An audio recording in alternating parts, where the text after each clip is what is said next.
Welcome to Biswa's Growth Academy. Educating kids for tomorrow's world. Let's begin. বাচ্চারা, আজ আমরা জানব ভৌত পরিবেশ, বল ও চাপ নিয়ে।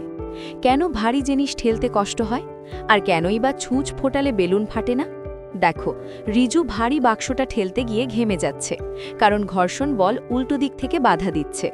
বাক্স আর মেঝের তলটা যতই মসৃণ মনে হোক, অনুবীক্ষণ যন্ত্রে দেখলে বোঝা যায় আসলে তা এবড়োখেবড়ো। এই খাঁজগুলোই একে অপরকে আটকে দেয়, তাই ঘর্ষণ তৈরি হয়। কিন্তু চাকা লাগাতেই কাজটা কত সহজ হয়ে গেল। গড়িয়ে চলা ঘর্ষণ বল অনেক কম বাধা দেয়। স্প্রিং ব্যালেন্স টানলে স্প্রিংটা লম্বা হয়। যত বেশি বল প্রয়োগ করবে, স্প্রিং তত বেশি লম্বা হবে। এটাই বল মাপার নিয়ম। স্প্রিং ব্যালেন্স দিয়ে আমরা কোনো বস্তুর ওজন মাপি, মানে পৃথিবী কতটা জোরে ওটাকে নিজের দিকে টানছে। ভোঁতা পেরেক কাঠের ভেতর ঢুকতে চায় না, কিন্তু ধারালো পেরেক সহজেই ঢুকে যায়, কারণ ধারালো পেরেকের ডগায় চাপ অনেক বেশি পড়ে। আঙুল দিয়ে চাপলে বেলুন ফাটে না, কিন্তু আলপিনে চট করে ফেটে যায়, কারণ সরু আলপিনের ডগায় চাপ অনেক বেশি পড়ে। জলের বোতলের নিচের ফুটো দিয়ে জল সবচেয়ে জোরে বেরোচ্ছে, কারণ গভীরতা বাড়লে তরলের চাপও বাড়ে। মগটাকে জলের নিচে ঠেলতে গেলে উল্টো দিক থেকে একটা ধাক্কা লাগে, একে বলে প্লবতা। জল মগটাকে ভাসিয়ে রাখতে চায়। পাথরটা ডোবানোর সাথে সাথে কিছু জল উপচে পড়ল। পাথরটা যতটুকু জায়গা নিল, ঠিক ততটুকু জলই বাইরে বেরিয়ে এলো। এটাই আর্কিমিডিসের সূত্র। ব্যারোমিটার দিয়ে আমরা বাতাসের চাপ মাপি।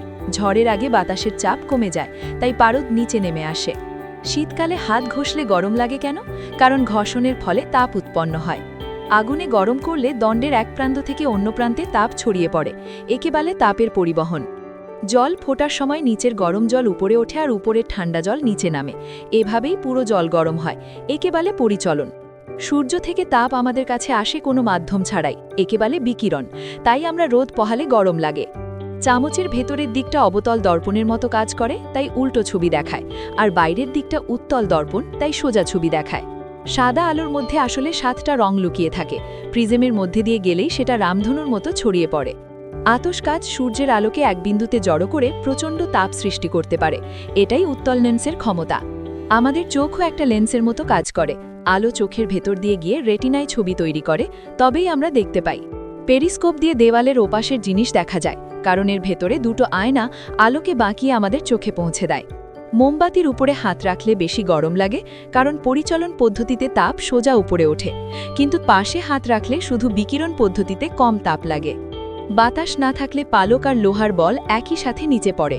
শূন্যস্থানে মাধ্যাকর্ষণ শক্তি সবার উপর সমানভাবে কাজ করে।